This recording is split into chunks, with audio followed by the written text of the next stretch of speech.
Right. Well, shall we? All right. Matthew chapter 16.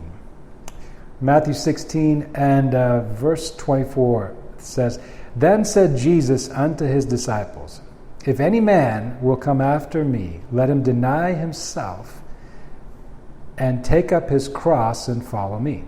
For whosoever will save his life shall lose it, and whosoever will lose his life for my sake shall find it. For what is a man profited if he shall gain the whole world and lose his own soul? Or what shall a man give in exchange for his soul? For the Son of Man shall come in the glory of his Father with his angels." And then, with what we do in the ministry of health, and I think it's a good chance to give a little bit of clarity. We speak of, and part of what our goal and our purpose is for wholeness for humanity. Wholeness for humanity. So when we are ministering, we minister to the spirit, we minister to the mind, we minister to the body. We are more than just a physical being, we're more than just a spiritual being, we're more than just a mental being, but we also know and recognize that when we are doing what we're doing, if you have a broken spirit, doesn't matter what's going on and everything else.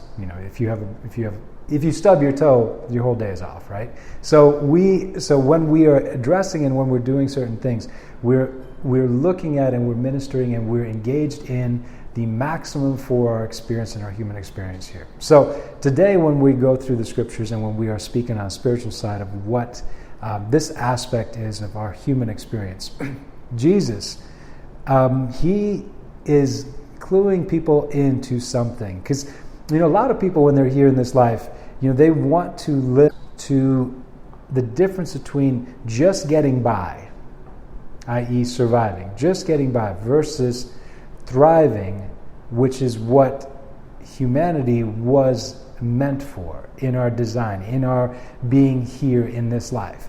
And there's a very important clue that is here in this particular passage. If any man will come after me. Okay, now, who is me? Well, Jesus. Now, when we speak about Jesus, we have to also have some clarification on what we're speaking about there. We're speaking about the manifestation of the truth in human form. There's a lot of people that have all kinds of things that they want to say. Jesus said, "I'm the way, the truth, and the life." Okay, so when he is speaking about himself, he says, "This is who I am." A lot of people say, "Well, this is who he is." He says, "This is who I am," which is also interesting that a lot of people will not let him be who he says he is, and they have a lot of things to say about who he is. How often have we all experienced that? A lot of people have something to say about who you are, but what do you say for yourself? Who are you? A lot of people don't know who they are for themselves. And a lot of people try to define us and put something on us and say, "No, you're this, no, you're that." How often do people want to put on you a socioeconomic background, or a racial background, or a gender background, or an age background, or we just take your pick? What part of the world do you come from? What is your your goals in life? Who else? So a lot of people have a lot of things that they try to put on us. But what is it that he says about himself? What is it that we say about ourselves? One of the most important principles for people in their own life is for them to understand who they are for themselves and what they say about themselves. So then when you know who you are and how then you from within project yourself without into this world with others, then other people can also say, "Does that resonate with me? And do I recognize, do I even honor where that person's coming from and who they say they are? Does that resonate with me?" So Jesus says, "I am the manifestation of truth." So so we have a physical manifestation of truth in this paradigm and in this construct that we live in. So now he says, if somebody's going to come after me, right? Okay, you're coming after the truth. You're going to follow the truth. You're going to. So now, let's keep that context in mind, because it's, "If any man will come after me, let him deny himself take up his cross and follow me. For whoever will save his life shall lose it, and whosoever will lose his life for my sake shall find it. Now there's a paradox here.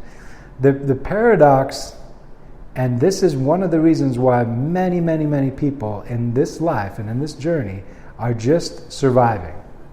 They never thrive. Now because there's a paradox here. The world and all that you are surrounded by in the mind control of the world is to save your life. It's all about you and the selfishness of you. You know, what are some of the taglines and the brands that are out there? Maybelline, you're worth it, right? It's I'm loving it. If you've got we see them all the time. You're indoctrinated into selfishness. You're surrounded by me, myself, and I. And the problem with that is that, yes, there is a certain level of inner work that people need to do in their journey, but you solidify that within, and then from within you go without.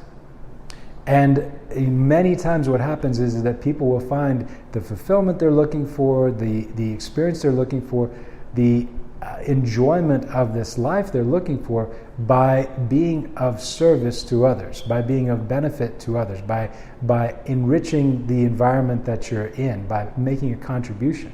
Selfishness is a bottomless pit. The more that you feed into selfishness, the more that you indoctrinate into that, the more that it will actually take you away from the thriving that most people want, which is a paradox. It's you wouldn't think that it would be like that on a surface level, but it is in giving and in expending yourself that you actually receive the greatest benefit. You feel it in your spirit, you'll feel it in your soul. Your life becomes a continuous feast when you know that it serves purpose. How many people, their lives do not serve any purpose or any reason, and they know that for themselves? So they've worked a job for 25 years and they're replaced in a weekend. How many places companies are closing their doors, or they're taking people off a position, and just like that, the guy that was working there and giving his days and his time and his weekends and not spending time with his family and doing all those other things, and he realized how quickly all of a sudden he was replaced, because he was just a cog in a wheel, cog in a machine. And there is no fulfillment for even the time and the energy and the effort that was put into all of that. Versus when you are engaged in your true purpose, your higher reason for being, there's incredible fulfillment in that, because you are now being true to who you are within, and that effect is being felt without. So, Jesus said here in this paradigm, and this is why we're surrounded by so many lies, when we are actually engaged in the truth, what ends up happening is that the lie now is revealed for what it is. When you are in that frequency of truth, the lie is now exposed, because now you're just very accustomed to it. Speaking of currency, which is very much in question these days, but people that work with money, right? And their hands touch money all the time, bankers. And the old days when they used to count it by hand, when there would be a fraudulent note that somebody would try to pass, and they would have a feel for it because it had a textured feel. And so when they were counting, they would feel in their hand, wait, this doesn't feel right. And they'd be able to identify a fraudulent note just by the feel, because they were so familiar with a regular note, that when something tried to pass as a note, but it wasn't a note, they knew that it wasn't a consistent note. And so in that regard, the more time that you spend around the truth and the frequency of truth, when something is a lie, it won't feel right. It won't resonate with you. It won't connect with you. It won't have a place in your life. It won't be able to take seed and to germinate in your life, because your life is at a different place. It's not a hospitable environment. When people think about cancers and those kind of things, of how those affect people. Cancers grow in an environment. Fungus grows in an environment. these things grow in a particular environment. When those environments are inhospitable for a fungus dies. When it's inhospitable for a cancer doesn't want to stay. So when you do not have an environment that is conducive, so an environment that is very truthful and that is committed to truth, it's very difficult for a lie to exist in that place for very long. It might try to come in, but it doesn't have a place where it can stay. This is also, too, that a place for the individual. And the individual does have to do an assessment of your life. Wherever that place is in your life and in your world that you are willing to compromise the truth for what you think is a benefit will be the place that there will be an environment for that lie to grow and then later on to come back and bite you basically. So this is why you want your life, in every area of your life, to have truth. And to accept what the truth for what things are. Now, the truth can be very painful when we encounter it because it results in actually having to deal with things for what they are. But the benefit of it on the other side is that you know what is real and you know what the reality is, and then you know now how to proceed. If you don't know how to proceed, if you don't know the truth, you don't know what to do from there. That's why, too, around the world, many of these groups that are quote-unquote intelligence agencies, many of them sow disinformation for other people, but they put a very high premium on knowing what the truth is, knowing what the reality is. They need to know that so that they can many times spin it, but they still need to know what it is. They want to actually know what's actually going on so that then they can know how to relate to that and work with that. That's why they put so much into that apparatus to try to gather information just so that they can make an assessment and make a determination. That's what their entire agencies are existing to gather, is at least the reality of what's going on so they can make decisions. So, but then outside of that, they won't let people know what is actually a priority for themselves. So when it comes to us now this is where, as an individual, you can make a decision within yourself for the truth. And then when you're going after that truth, well, what does that entail too? So whoever will, verse 25, for whosoever will save his life shall lose it. And whosoever will lose his life for my sake shall find it. I want to flip quickly to Proverbs chapter 3. Proverbs chapter 3 and verse 5 says, "Trust in the Lord with all thine heart, the Most High." That's the one from which we have come. So let's not confuse sometimes with the old language. "Trust in the Lord with all thine heart, and lean not on thine own understanding. In all thy ways acknowledge him, and he shall direct thy path. Be not wise in thine own eyes. Fear the Lord, and depart from evil. It shall be health to thy navel, and marrow to thy bones. Honor the Lord with thy substance, and with the firstfruits of thine increase. So shall then thy barns be filled with plenty, thy press shall burst out with new wine." Okay. In this particular one, for a lot of people, there is a lot of things that seem right to them. So this is why we have this thing. When Jesus said, "Be not deceived," right? When he was here, he said, "Don't be deceived." Now, what's the nature of deception? The nature of deception is that you don't think you're deceived. That's why you don't think you're deceived, but you are. And so he said, "Don't be deceived." Now, in that regard, we think back just even in our own lives of things that we thought were true 10 years ago, 15 years. I see heads nodding right now. Think things that you thought were true 10 years ago, 15 years ago, 20 years ago. How many things? Now, I don't know how far back we got to go for people, but things that you believed, and then as life went on, you wait, that's not true. That's not true. Now here's a big part of being able to deal with that. If you are committed to truth, if you're following after truth, if you're going that way, when you learn something, you can make a course adjustment very easily because the core level of where you're coming from is truth. And because of that, when some other information comes along your path and you find it out, you're able to say, you know what? Hey, that's actually right. That's actually correct. I will make a change. And in that change, I will now recalibrate my life to what is true. Versus leaning on your own understanding. And your own understanding is a fixed position, relying on the best that you can do with the information you have at hand, and you may not be working with correct information.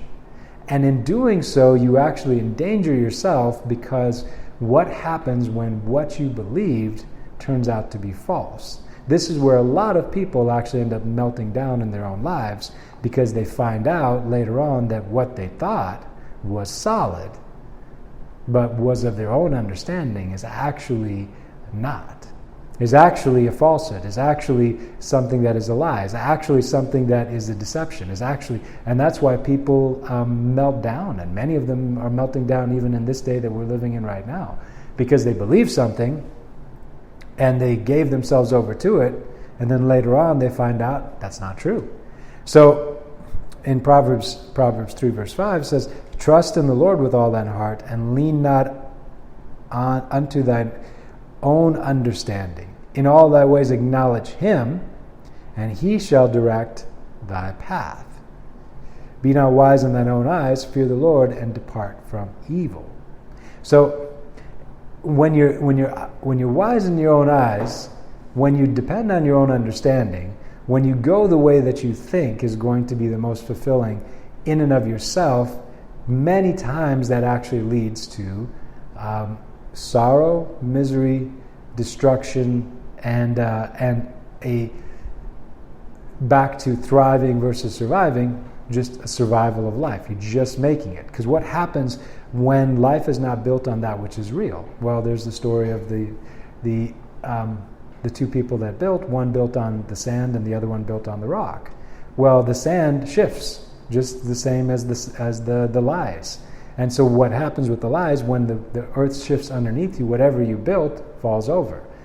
If you don't have a solid foundation, whatever happens now falls apart. This is why even when, say, you have martial artists, well, many of them, the first thing that they truly learn is how to be grounded in their footwork, because they can have all the flair in the world up top, but if they're not grounded when they throw a punch or when they move, they don't have any base. They're not solid. So in many cases, when we don't, how often when you see them doing construction, we see that all over this city, in the city of Austin, how often when you see them, setting up to build a building, and they will dig down for months, sometimes years, to lay a foundation that can then in the future support the structure that goes up. Once the foundation is there, the structure goes up very quickly, because the foundation can support that structure. So this is why when you are on the truth stays solid. But that is also a place of an inner commitment, an inner decision, an inner choice that is down to the individual person. And this is, again, where each person makes that decision for themselves. We cannot make that decision for someone else. We can't choose that for another person. Each person, and this is part of our individual journey in this life, makes that decision for themselves if they will go with truth or go with something else. Now, the problem with going with something else is that there is that way that seems right unto a man, but the end thereof are the ways of death. There is the way that seems like it's going to be very fulfilling, but in the end is just surviving. And so now, as we go forward into a tumultuous time, on this earth, and a tumultuous time going forward here, there's going to be a lot of people that will just be trying to survive. Thriving was going to go out the window as many people realize that much of what they believed in doesn't work, isn't functioning, doesn't continue. There's no continuity, there's no consistency, and when that all falls apart, a lot of people are just going to be triggered into just trying to survive. But for every one of us, And for those that are in line with the vision of what we're doing here and what we're sharing with others, we are the thriving kind. And the way that we thrive is also because of a commitment that we have to what is real and what is true. And then from that truth, that is from how we build. That is how we engage. That is actually how we carry out our lives. Because there's a solidness that happens and takes place from coming from that place of what is real. We know who we are. We know what we're about. And then in doing that, it then carries through in everything. You know, they have that saying of how you do one thing is how you do everything. You know, so if it's a very powerful principle, but it's you know, how you would, you know, take care of somebody else's property is probably going to show how you would take care of a lot of things. And that's why, you know, people will see that, will know that, will understand that. How you treat a waiter is going to be a good example of how you treat, you know, most people in the service industry. That's why, you know, this is a personal thing, personal pet peeve. Because, you know, in my own past, I've worked in the service industry, you know, a long time ago. We're jumping back 25 years ago. But for me, you know, I remember, you know, people that treated with respect and dignity, and then the people that did not. You know, and that is a reflection of those people, of who they are. So they might try to put on a front for others, but it's who you are when other people are not watching. It's who you are when people are at your they're vulnerable to what you're going to do. They're at your mercy, if you would.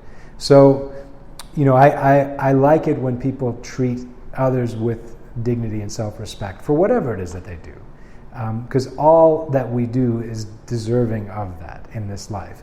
As if we're doing that in service to others, and if we're doing that as a benefit to other people, and there's honor in what we're doing, and there's hard work beyond what we're doing, and we're working to make our worlds and our communities better, all of that should be respected.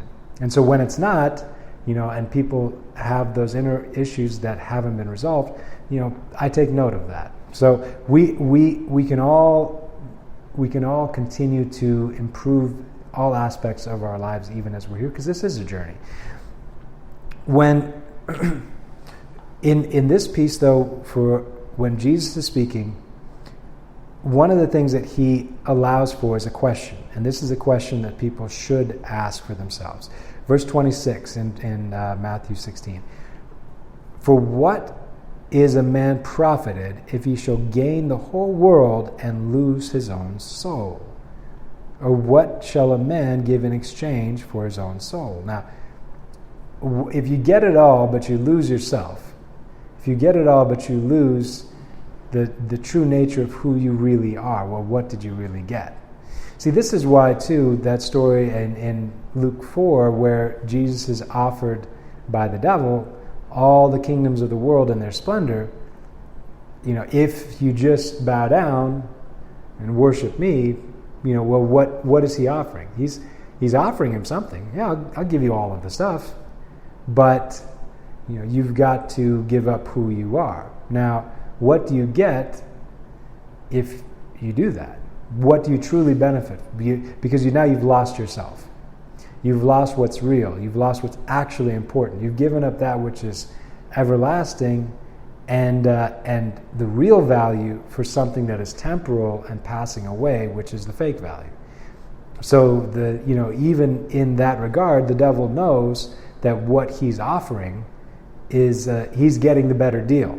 You know, now most people have been indoctrinated into the world, thinks that the better deal is to get the whole world and give up themselves.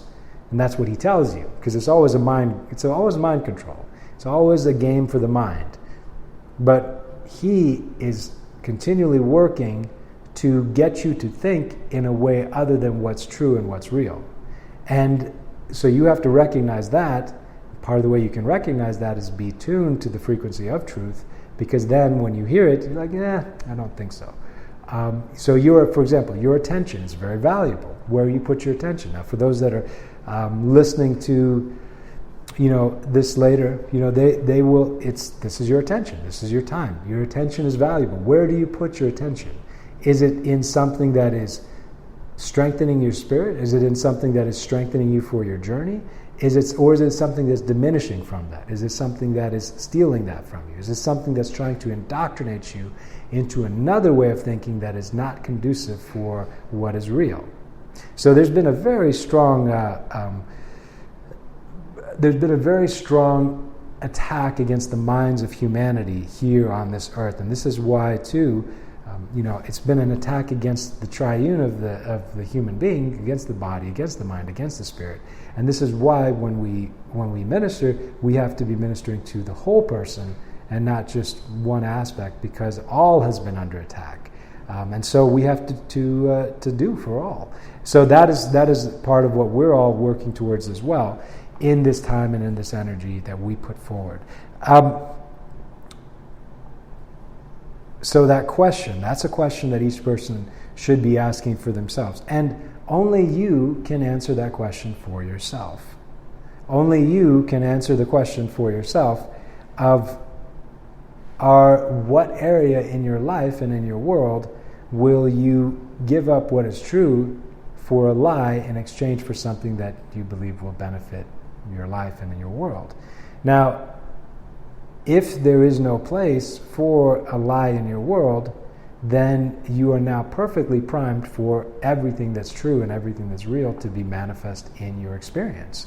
And by doing that, you're also in a prime position to go from surviving to thriving. And thriving is what we were all destined to do and to be in our experience for the window that we're here in this life. And so in that regard, we should all be moving in that direction and be supporting one another in that for our journey. So with that, I will close for this day, and let's just close with a word of prayer here. Okay. Heavenly Father, we want to just say thank you, and we just want to bless one another in Jesus' name. We thank you for your word. We thank you for the truth and for the reality of truth. And we ask that the truth would be made manifest in each and every one of our hearts, in each and every one of our spirits, in each and every one of our journeys going forward in this time, in this space, in this human experience that we all share.